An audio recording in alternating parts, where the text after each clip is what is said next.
起来诵读我们的信仰宣言《使徒信经》。我信上帝全能的父，创造天地的主。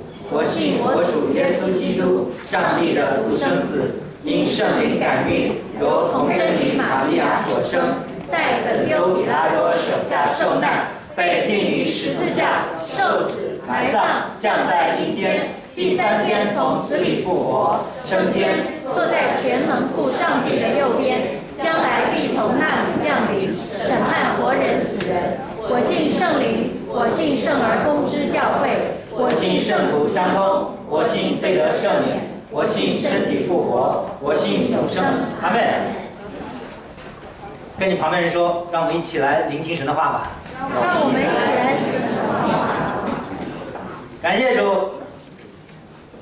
小明的爸爸最近买了一台机器，这个机器呢是高智能的、高智商的，那它的功用呢就是可以判断谁说谎，谁说的是真话。于是这个晚上的时候，小明回到了家，小明的爸爸就问小明：“你干嘛这么晚才回来？”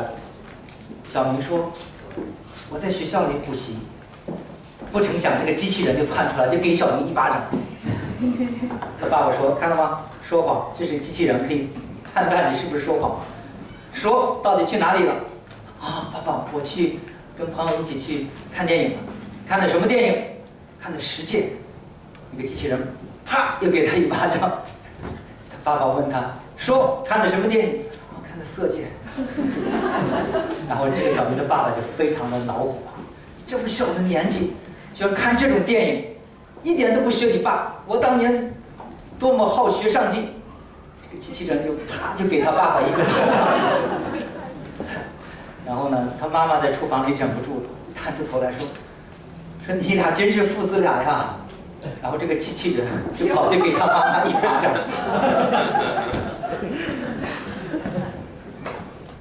今天要讲的主题1:2，是在上帝带领以色列人出了埃及，在旷野里面的一段故事。我们很多弟兄姐妹，甚至慕道的朋友不能够理解上帝为什么这么残忍，在那么多的事件当中杀了那么多的人。我们通常经常说 God is good， 是吗？阿门。All the time。跟你旁边说 God is good。God is good。可是呢，你跟你旁边说，可是。You are not。这个问题出在哪里？小明的家庭不是单一的独一的一个家庭，是我们在座的千千万万个家庭当中的一个缩影。God is good, but we are not。上帝是好的，可是我们不是。问题出在这里。我们常常就是站在小明的位置上啊，这个我们小朋友很多嘛，10几岁，我是小明。我觉得我很好，都是这个世界不好。上帝如果是好的，他一定是按照我的心意来成就。阿门吗？很多时候我们心里是这样想的。我们很多人就像小明的爸爸一样，我觉得我是好的，上帝是好的，所以 perfect。God, you are good。潜台词是我也是 good， 我也好。像小明的妈妈一样，隐而未现的罪哈。现在隐而未现的罪很多哈，不过慢慢的都暴露出来了。DNA 一测哈，居然不是。我们很多的人都在这样的光景里面，我们认为自己是好的，上帝是好的，感谢赞美主，因此我们就来到教会，我们是一个享受的态度。盼望我们借着今天的经文，让上帝提醒我们 ：God is good, but we are not。上帝是好的，他是良善的，他是公义的，可是我们不是。一个贪污犯被抓起来了，他要面对审判的之前。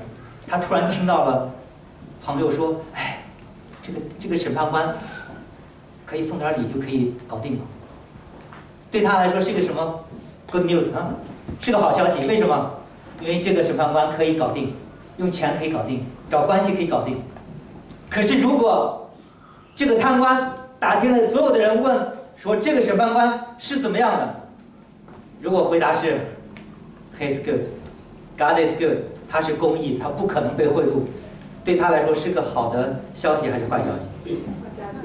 是个极坏的消息，没救了。为什么？铁板钉钉，他的罪要被定。弟兄姐妹，对你跟我来说一样的。今天我们来到神的面前 ，God is good， 因此我们要恐惧战兢，因为你是公义的，我不是公义的，我是有罪的，所以我要恐惧战兢。为什么？因为上帝的公义要被满足，上帝的公义要被满足。上帝的公义在我们身上没有办法被满足，只有在他儿子耶稣基督身上才可以被满足。因此，我们是带着这样一个恐惧战兢的态度来到他的神宝座前，借着他儿子耶稣基督的宝血，才可以在他面前说：“我算为义人。I'm good because of Jesus Christ。我算被称为义是因着耶稣基督。阿门。你跟旁边人说：现在我们可以算为称义了。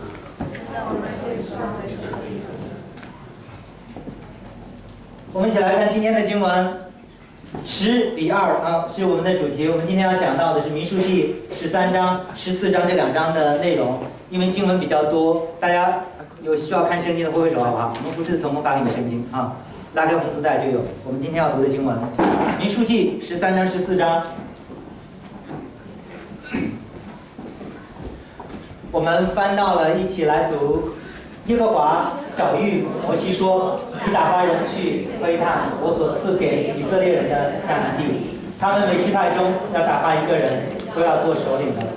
过了40天，他们窥探那地才回来，到了巴兰旷野的加底斯，见摩西亚人，并以色列的全会众，回报摩西亚人并全会众，又把那地的果子给他们看，又告诉摩西说：我们到了你所打发我们去的那地。”果然是流奶与蜜之地，这就是那地的果子。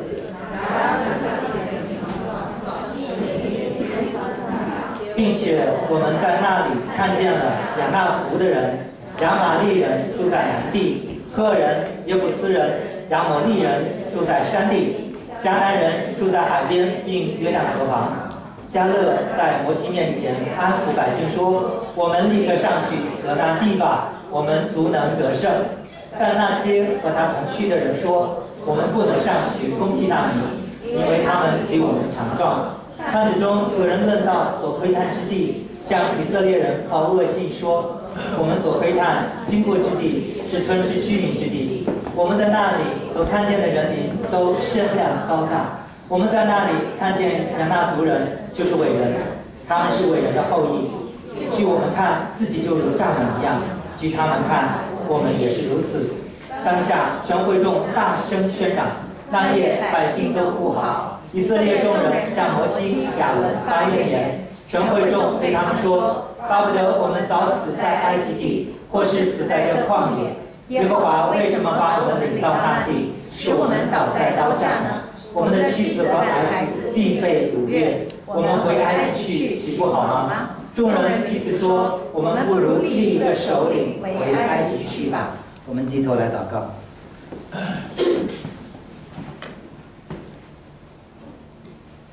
父神，我们来到你面前，为今天的主日来献上感恩，献上祷告。宁愿我们每一个人来到你面前是战兢的，因为 You are good, we are not。主帮助我们，在这12个探子的探索迦南地的这个事件当中，让我们学当学的功课，帮助我们持守对你的应许和信心，建造我们的生命在你耶稣基督的磐石上面。主，我们向你献上感谢。以下的时间求主保守，祷告奉耶稣基督的名求。我们看到这段经文，大家都很熟嘛哈，很熟这段经文，对不对？那12个探子被摩西派到迦南地去看这个迦南地是什么样的，然后回来之后有10个人报恶信说不可以，因为那边的人太凶猛，我们打不过他们，我们上去就是死。另2个人，一个是约书亚，一个是迦勒，这2个人报好消息，就是我们足能够战胜，我们上去吧。所以结局呢是这10个探子回到了民众当中，报了恶信，然后所有的人都开始喧嚷哭嚎。大家可以想象100万、200万的人喧嚷哭嚎是什么样的吗？喧嚷哭嚎。那我就不晓得那个光景，我们如果面对的时候，我们心里是怎样的一个震撼？当这样的事情发生的时候，神带领以色列百姓刚刚离开西乃山2个月的时间，他们就来到了迦南地的边界，马上就要进到应许之地了。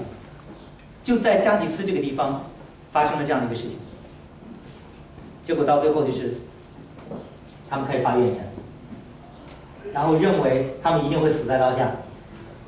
他们最后的决定是：我们回埃及去，岂不好吗？众人说：我们不如立一个首领回埃及去。弟兄姐妹，这是对我们每个基督徒一个极大的一个扎心和提醒。当神带领他的百姓来到了应许之地的门前的时候，百姓居然说：我们回去吧。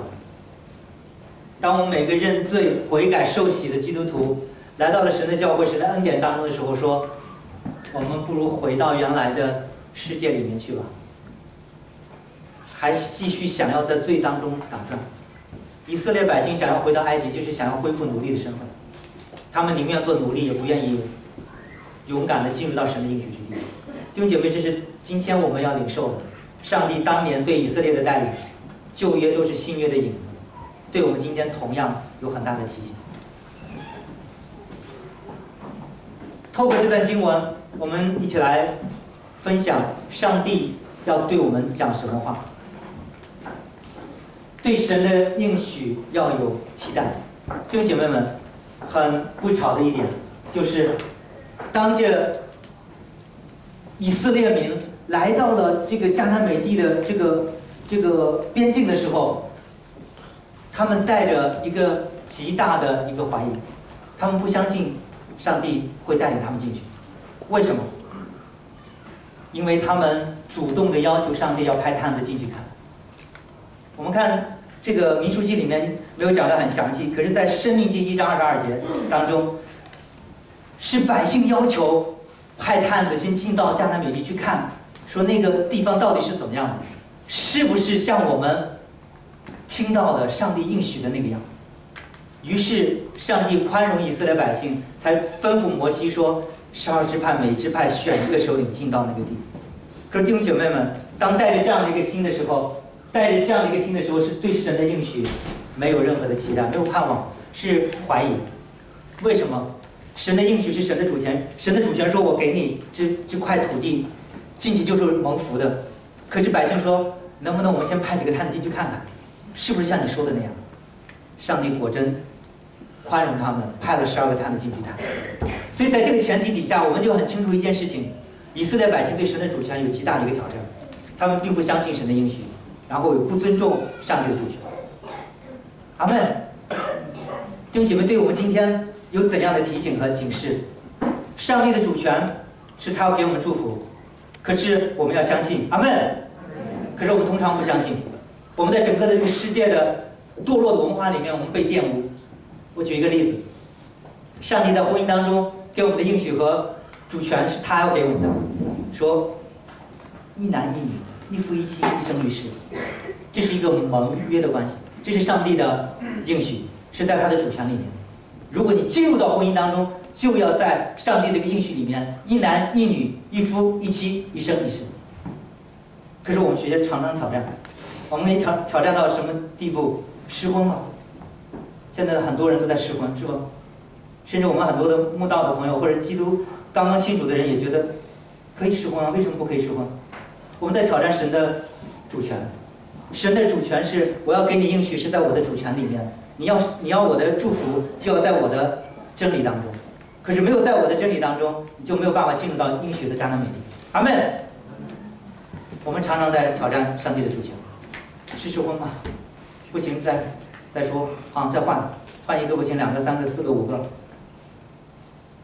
实在不行离婚嘛。我们在挑战神的主权。婚姻是盟约的，是至死不渝的，丈夫要爱妻子，甚至为她舍命；妻子要顺服丈夫。我们讲了几千遍、几万遍，可是这个永远不会改变，除非我们愿意相信，并且愿意去持守。这是上帝的主权，可不可以我们把上帝的主权交给他，我们才能够在上帝主权应许的婚姻当中蒙福？阿们。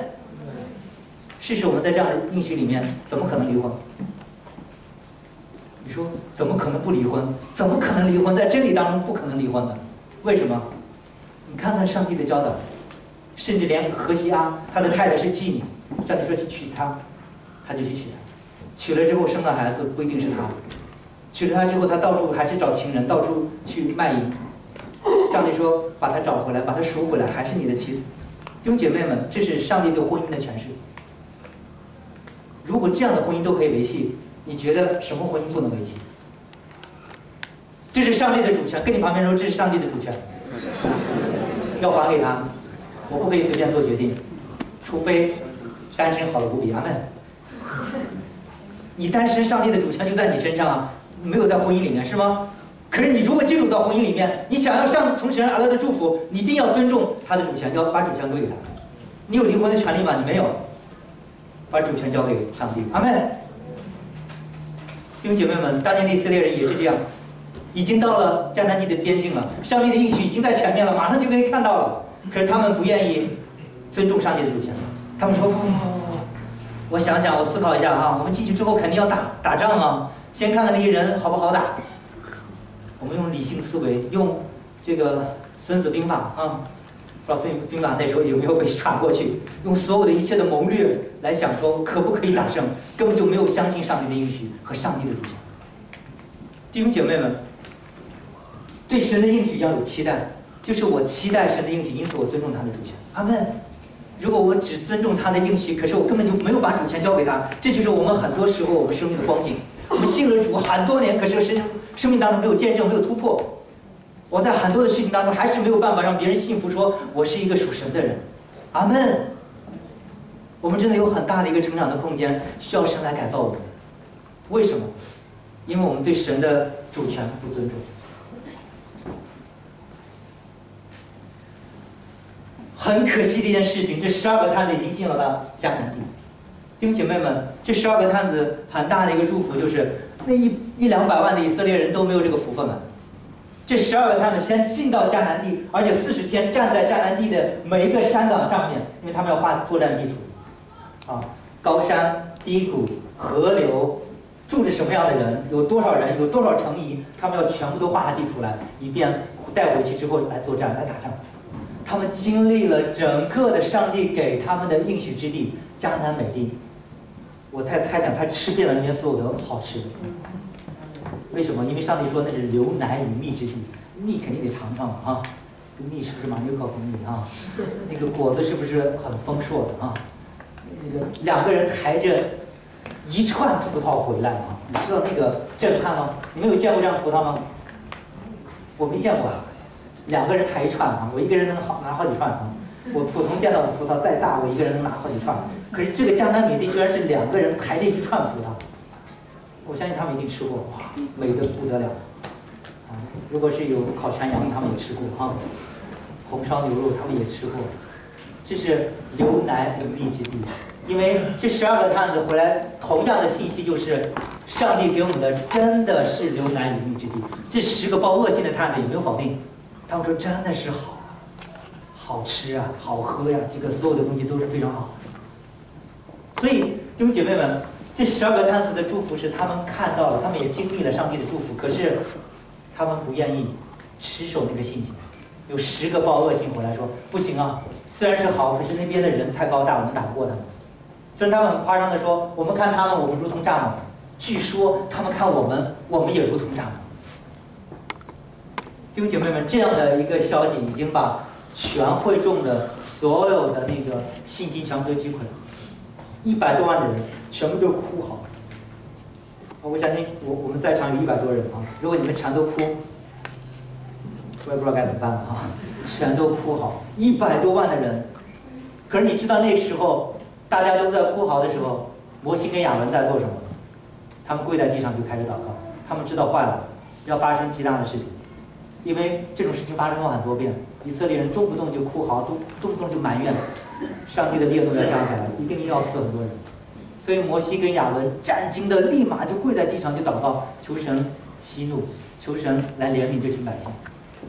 可是约书亚跟迦勒勇敢地站在众人面前，不只是这10个报恶信的他们面前，甚至是这100万人、200万人面前，兄姐妹不是10比2啊，是10000比2，是1000000比2。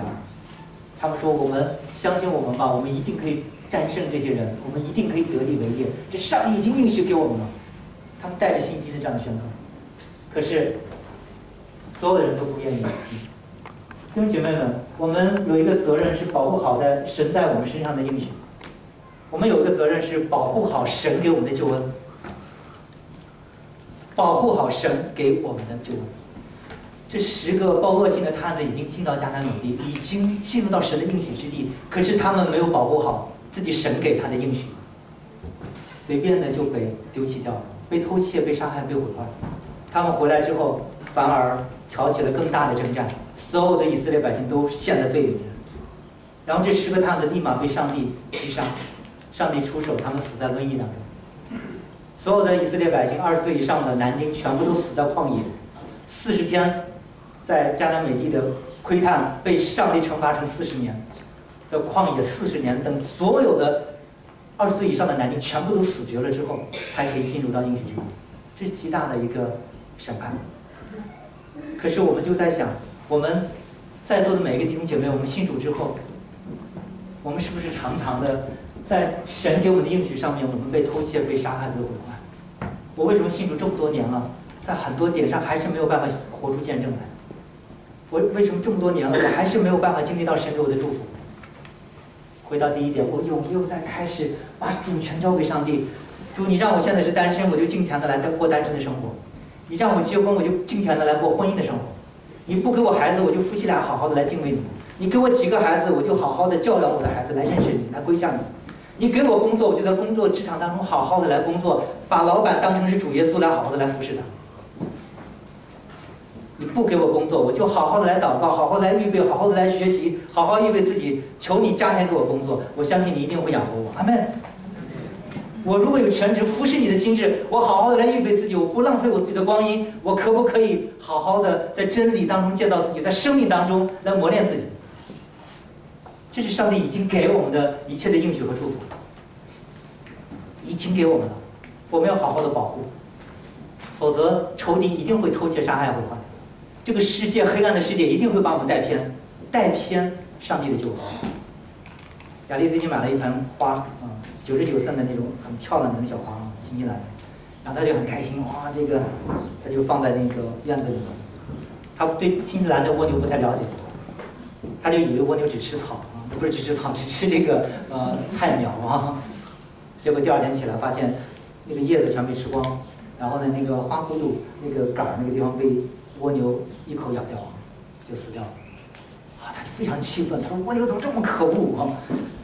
这么可恶！”我们就在想，其实我们领受的上帝给我们的祝福，很多的时候就被蜗牛在我们睡觉的时候，在我们不知不觉的时候，在我们不警醒的时候，一口就咬掉了。那个花骨朵，那个含苞待放的花骨朵，一口就咬掉了。上帝已经给我们那个白白的救恩，那个应许，那个能力，那个信心，被很多东西就这样一下子就脱掉了。我们却常常活在软弱里面。当然，神怜悯我们软弱，可是好不好？上帝借着经文来提醒我们，迦南美地就在面前，上帝给我们是白白的。我们可不可以紧紧地抓住这个祝福？主，你一定要给我这个祝福。耶稣已经为我们死在十字架上了，救恩已经白白给我们了。可是为什么我们活不出死而复活的荣耀呢？我为什么跟太太一吵架的时候，我就那个火就没有办法控制？我为什么在公司里面就是10年20年就没有一个人看出我是基督徒的？我为什么在各样的光景当中，我就是没有办法让上帝的主权可以在我身上能够彰显得更多一点？弟兄姐妹们，这是我们今天要面对的一个挑战。今天要面对的挑战，我们已经进到了迦南地，我们已经受洗、认罪悔改、得救信主了。这个宝贵的救恩已经拿到手了。今天是我们要好好的持守的时候。跟你旁边人说，忍耐到底必然得救。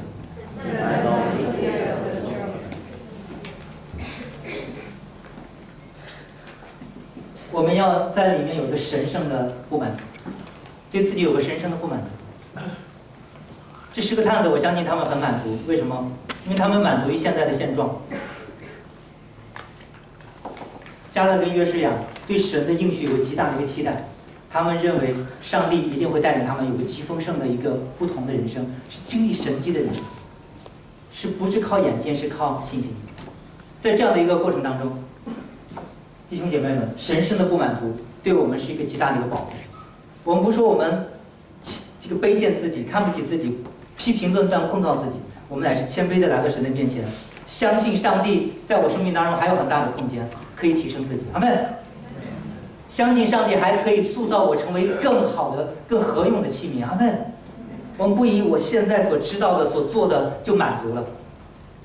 主啊，我求求你，帮助我，让我在你的救恩当中可以更好的能够有美好的见证。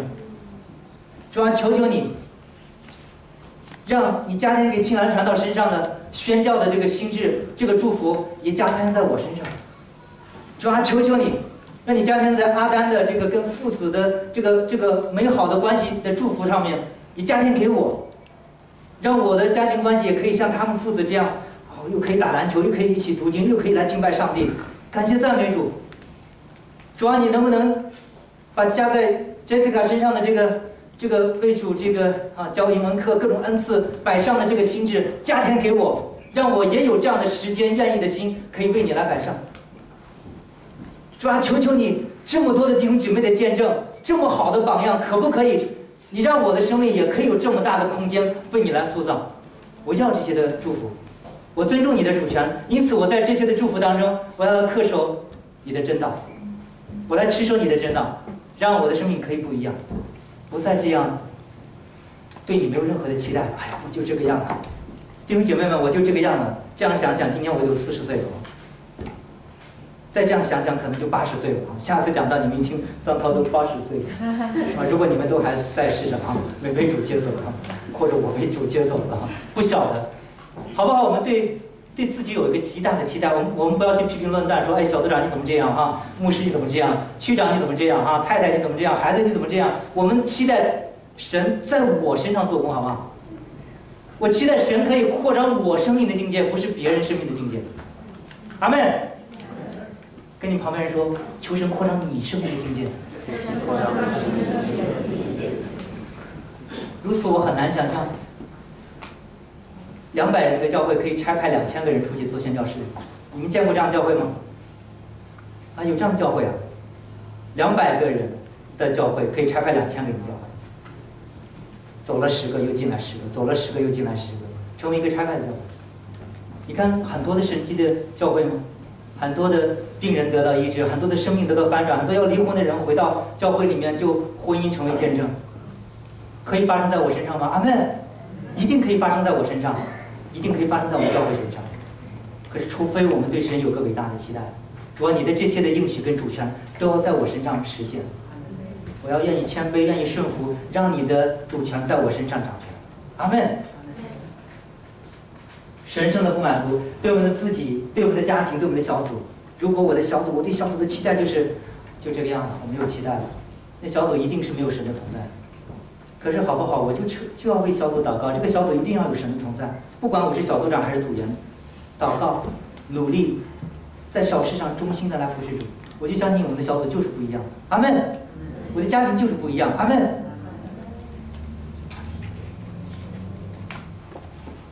第二个，我们承受应许要战胜困难。我们也看到了这12个探子进到迦南美地，他们所见到的一切的事情，不是假的，是真的。在这些事情当中，他们经历了一个极大的一个挑战，就是信心跟眼见的一个挑战。啊，这么大的人，我就是打不过他。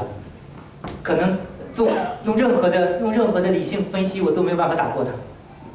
可是，上帝要我们就是信心。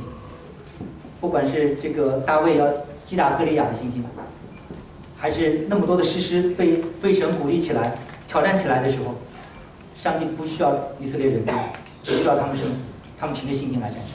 弟兄姐妹，这是我们面对的一个极大的一个考验，就是承受应许要战胜困难。这个困难最大的就是我们信心要大过眼见。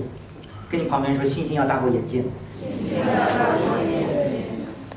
眼见就是我们的逻辑思维，我们的理性；信心就是我们从真理当中、从神而领受的那个信心。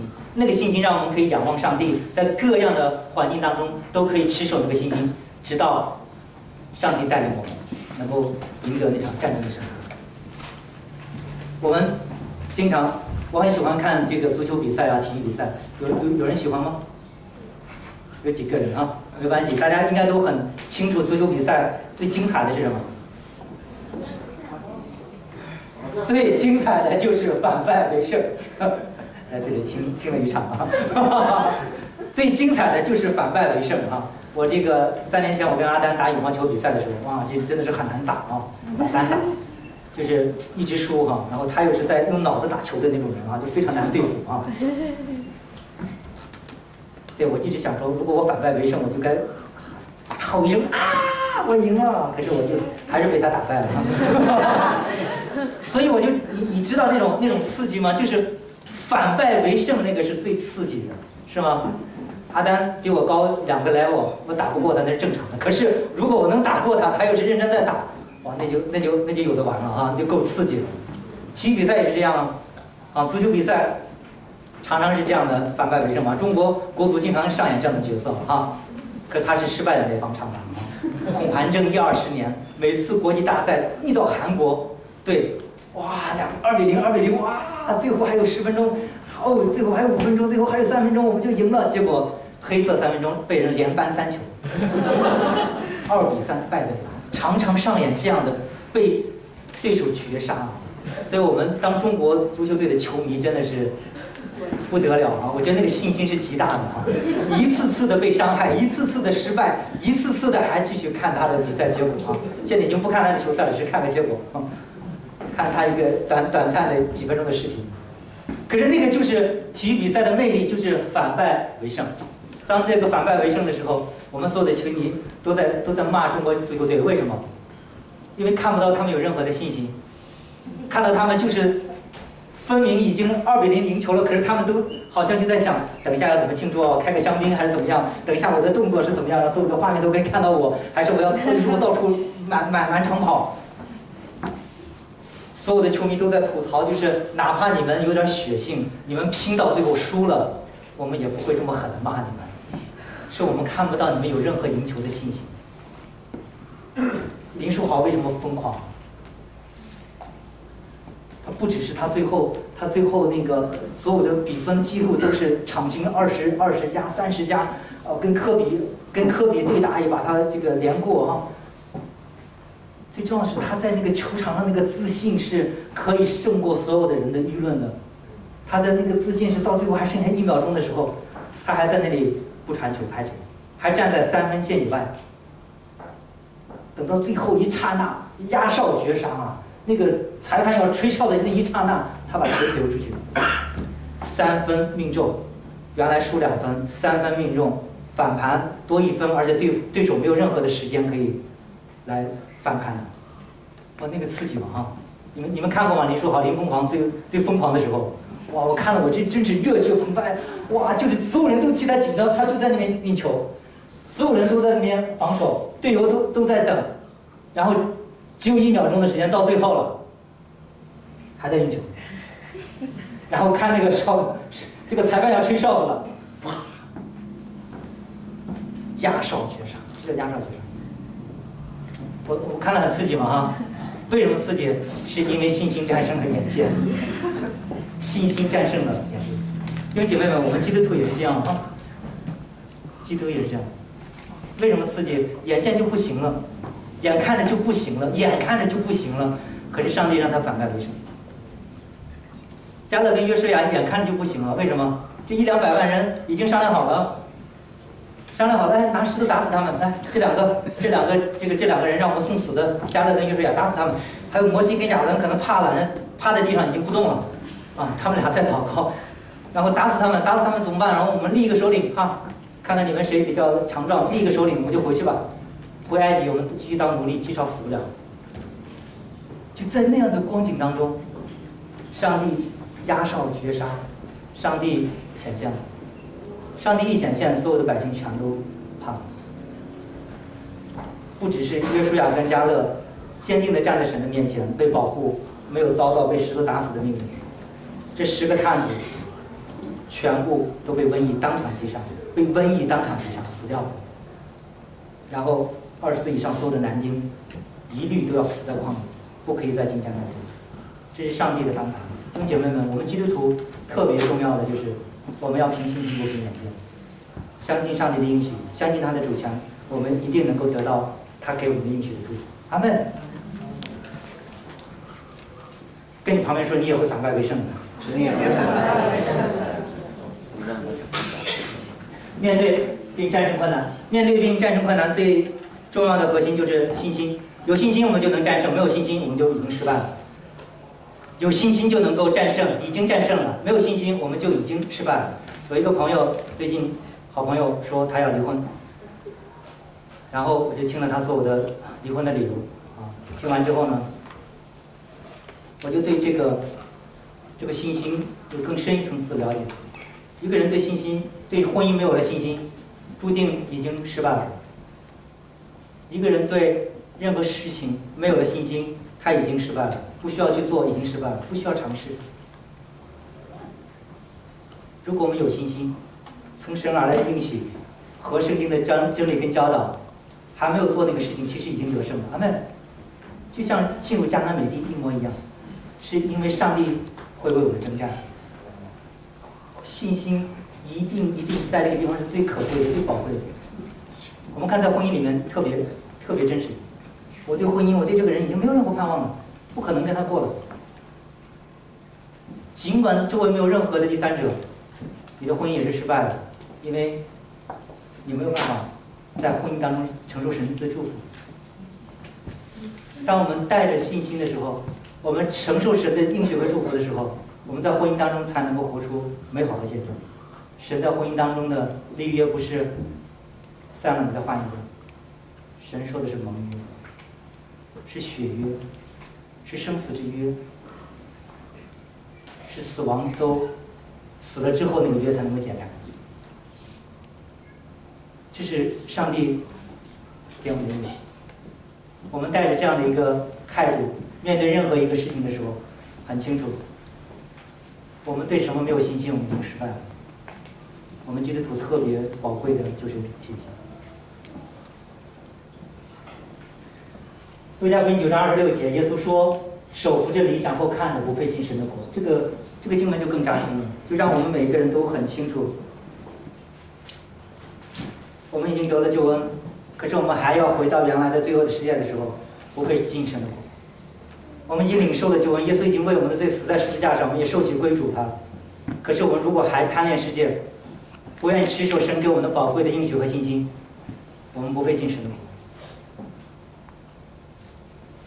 我相信在这一点上，我们很像走夜路。我们要战胜困难的时候，非常像走夜路。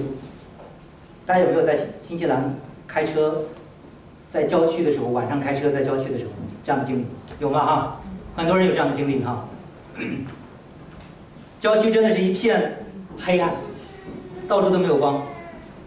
我们在这样的一个马路上开车的时候，很大的一个警醒就是看看你有没有油啊，然后再一个你对车有没有信心啊。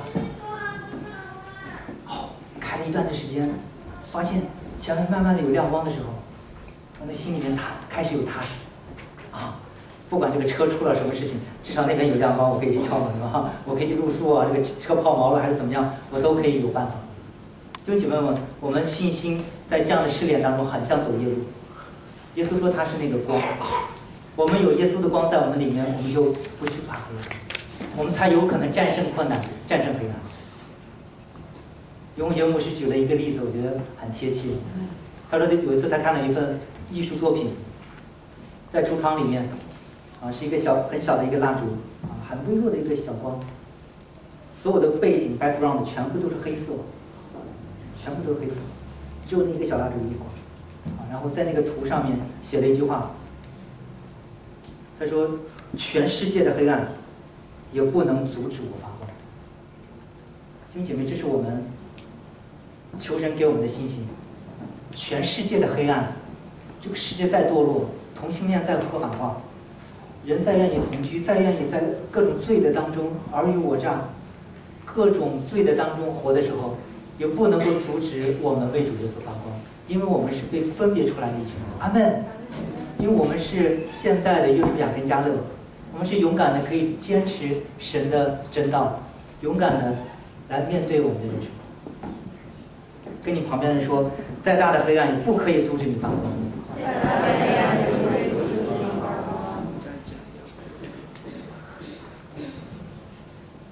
勇敢成为那个少数的，勇敢成为那个少数的。加勒跟约书亚真的是勇敢的人，我觉得对我们现在每个人来说都是极大的一个震撼和挑战。啊，我们在面对人群的压力的时候，是很大的一个挑战，很大的一个挑战。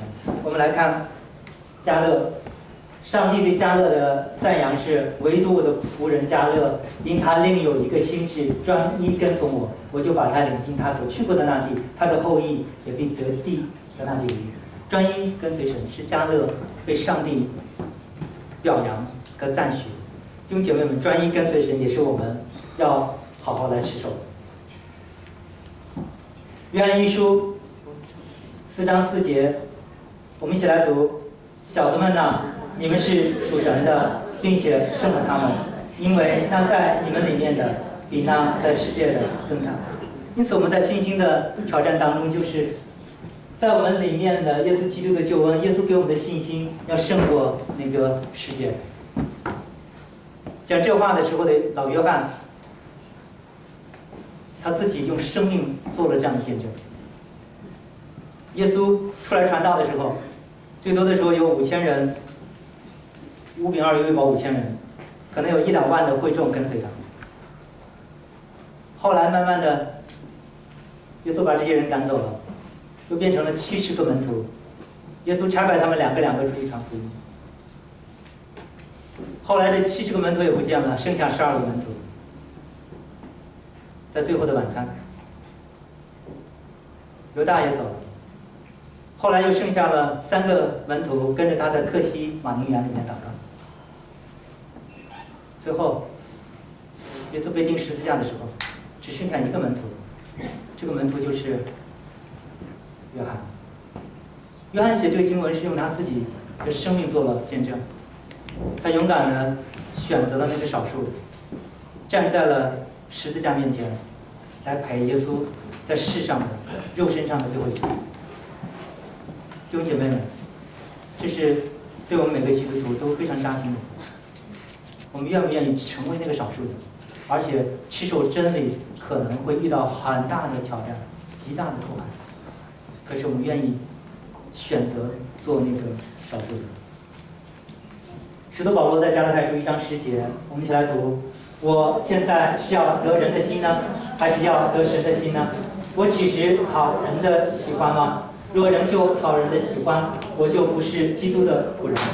保罗在各样的服事跟光景当中，常常遇到人的压力，常常被很多的群众拿石头打死，遇到传难，为主被锁在监牢里面，甚至让他最难过的是教会内部的很多的弟兄姐妹对他的攻击、诽谤、批评和论断。因此，保罗写下了说：“我岂是要讨人的欢心呢？我乃是要讨神的喜悦。我若讨人的喜悦，我就不是基督的仆人了。”弟兄姐妹们，我们常常在服侍神的时候，我们也面对人的压力，我们面对很多的压力，各种各样的压力。可是，在真道当中，我们愿不愿意持守神的真道？我记得很多年前我在带小组的时候，很特别的一段时间，就是我那个时候有七对男女朋友在那个我带的师兄小组里面，啊，然后我一个光棍儿啊，他们都说我老光棍儿。然后这7对男女朋友后来经过我了解，都是在同居里面啊，都住在一起。感谢赞美主，同居的弟兄姐妹一样可以得到救恩。可是真理要跟他们讲明。那有一次主日正道当中讲到了这样的信息，我就在小组里面也分享。啊，说神设立的婚姻是让我们可以尊重，婚姻的床不可以污秽，不是说男女朋友的床不可以污秽。丈夫的身体是属于妻子的，妻子的身体是属于丈夫的。如果你还不是丈夫，不是妻子，那就不是。啊，经文很清楚。当然我们要检查自己里面是不是有爱心，坚持真理，但是不带着批评和论断。啊，那个时候就是我就1比14啊，14个人。感谢赞美主，我们要经常遇到这样的状况，是我们可不可以持守真道，坚持神的真理？我们不是说我们每个人都不犯罪了，乃是我们愿意带着神的爱，愿意指出他的罪来，帮助他能够认识神的应许，认识神的主权，认识神的真理，以至于让他可以蒙福。阿门。感谢主，最后那7对有1对愿意分开，啊，他们就分开，没有分手，但是他们分开，不再同居了，啊，认罪悔改，分开。我非常感恩。我们教会不在乎人多，我们在乎的乃是一群坚持真道的人。阿门。在乎人多很多的办法啊，这人来，上帝爱你们，我们只讲爱，只讲包容，只讲宽容。不管你们是上帝爱罪人吗？阿门。是，可是你要知道那是罪，要让他们知道那是罪。我们遇见幸福上课的时候，有个姐妹哈，已经很大年纪了，孩子也很大了。她说她当年信主的时候，不知道，没有人教导她，然后他们是同居的，然后到了教会受洗的时候都没有人告诉他们同居是罪，以至于他们结了婚之后。他们才知道，读圣经才知道，原来这是罪，这是不讨神喜悦的。他们说我们浪费了很多的年的时间，缺少了神极大的祝福。他们后来认罪悔改。可是我就在想，在真理当中，我们为什么要妥协？真理就是真理。我们愿意讲，我们也愿意在真理当中被神来省察，我自己是个罪人，愿意认罪悔改。阿门。神爱罪人是爱他们，愿意让他们脱离罪的捆绑，进入到神真理的自由当中。阿门。不是爱他，哎呀，你就再继续当妓女吧，你继续当税吏吧，你继续在这个罪中打转吧。神来是让这些人可以得以自由，在真理当中。阿门。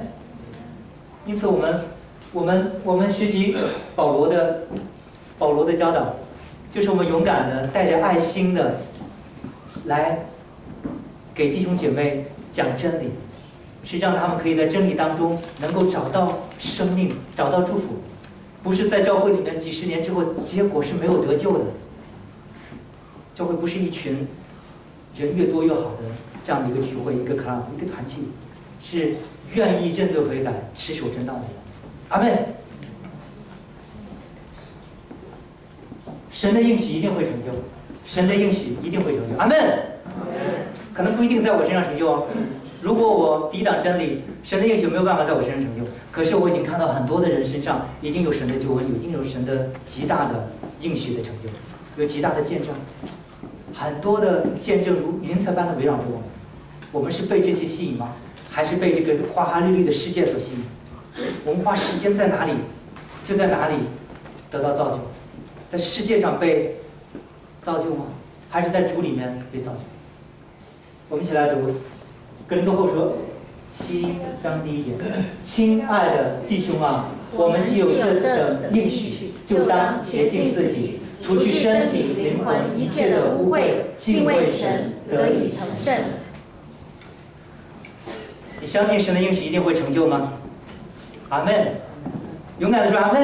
阿门。一定会成就。我们期待是在我身上成就，在我们每个人身上成就。我们几千年来已经看过历史历代众圣徒、众弟兄姐妹的见证。如果我们不愿意，神有的是时间可以等我们。我们不希望我们已经白发苍苍的时候，我们才去经历神这么极大的应许和成就。我们在年轻的时候，我们在10几岁的时候，就可以经历到神极大的应许和祝福，好不好？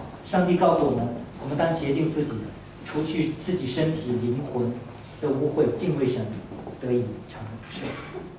我们一起请经文来读。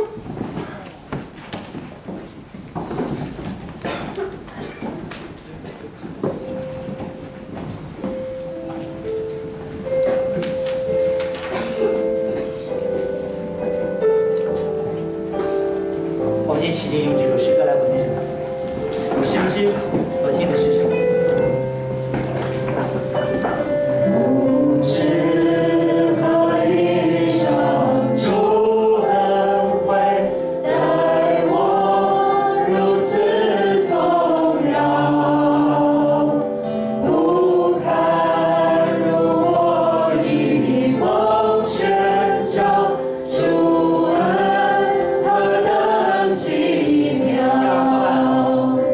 不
但愿我们每个人都深知我们所信的是谁。主啊，我们求你的真理借着你的圣灵进入到我们里面，摘掉我们眼上所有的帕子。主啊，让我们真认识你，让我们真认识你，主啊，让我们真认识你。主啊，我们向你有一个神圣的不满足，有个期待。主啊，就是不但让我们认识你，让我们经历你。主啊，让我们每个人生命可以经历你。主，帮助我们每个人对自己有个神圣的不满足。主啊，我对自己生命的光景还是不满足。主啊，我求你更加的来使用我，扩张我生命的境界。主啊，使用我，让我用生命来经历你，让我用生命来经历你的信实、你的应许、你的能力。主，让我用生命来经历你。主，带领我们有你仆人迦勒的专一跟随你的心志，让我们有你仆人约书亚专一来服侍你，来信靠你的，愿意做属灵的领袖的这样的一个心志，带领你的百姓脱离罪恶的捆绑，脱离为奴的身份，在你的真道当中得自由，得释放，一生都来服侍你。主，我们感恩，我们赞美，让我们在你的面前蒙你的悦纳，保守你所赐给我们的一切的祝福，不被偷窃、杀害和毁坏。谢谢主。我想请问在场的非基督徒的朋友，若你还不是基督徒，今天你听了神的话语，你觉得扎心，你想要来认识耶稣，你想来学习领受迦勒和约书亚所承受的祝福，脱离这个世界所带给你的罪恶的捆绑，进入到神的真理当中，成为一个自由的人，能够得到那个永生的福分。我相信是神亲自感动了你。我邀请你向我们的主来举手。有没有这样亲爱的朋友？你如果有感动，我相信是神亲自感动了你。我邀请你向我们的主来举手。感谢主，感谢主。还有没有其他的朋友？还有没有这样亲爱的朋友？今天是一个非常特别的日子，这个时刻也是很特别的时刻，是你凭信心要胜过眼见的时刻。你愿意领受上帝的祝福吗？你愿意领受吗？你愿意领受吗？我就邀请你向爱你的主来举手。还有没有这样的亲爱的朋友？还有没有这样亲爱的朋友？你愿意领受上帝的祝福，把一生都交给他，离弃罪的捆绑，成为一个在真理当中得自由得释放的人。因为神应许你，到任何一个地方都有神迹奇事随着你。你可以按手在病人身上，奉耶稣基督名祷告，病人就得以医治。你盼望这样的人生吗？你愿意用你的生命来经历神迹吗？我邀请你向爱你的主来举手。还有这样的亲爱的朋友吗？还有吗？感谢主，我们一起来祷告。天父，我们何等能感恩，我们真的是不配。可是主，今天我们蒙受了你极大的恩典，极大的荣耀。主，我们不再学习旷野当中的这100-200万的以色列人，遇到困难我们就哭嚎。可是主，我们如果要哭嚎，我们要在你面前来哭嚎。我们求你复兴我们，我们哭嚎求你来使用我们，我们哭嚎求你在我们的软弱当中，你来刚强我们。主，我们要哭嚎，就是我对自己不满足，主，我不能这样下去。求你继续来使用我，来眺望我，眺望我对你的信心，眺望我的生命，不管我到了多大的年纪，还可以被你来使用。主，我求你，这个深深的不满足，一直持续的在我生命当中要来燃烧，要来燃烧。我不要为这个世界的繁杂和忙碌的事情来燃烧，我要被你来燃烧。主，我恳求你，燃烧我们的生命，活在你的面前，努力的为你来发光，照亮我身边的每一个人。主，我们向你献上感谢，求你封存你在我们生命当中的感动和祝福，保守我们接下来1周的时间有你的同在。谢谢天父这样的祷告，奉耶稣基督的名求，把荣耀掌声归给神。感谢赞美主。大家请坐，把时间交给詹姆斯。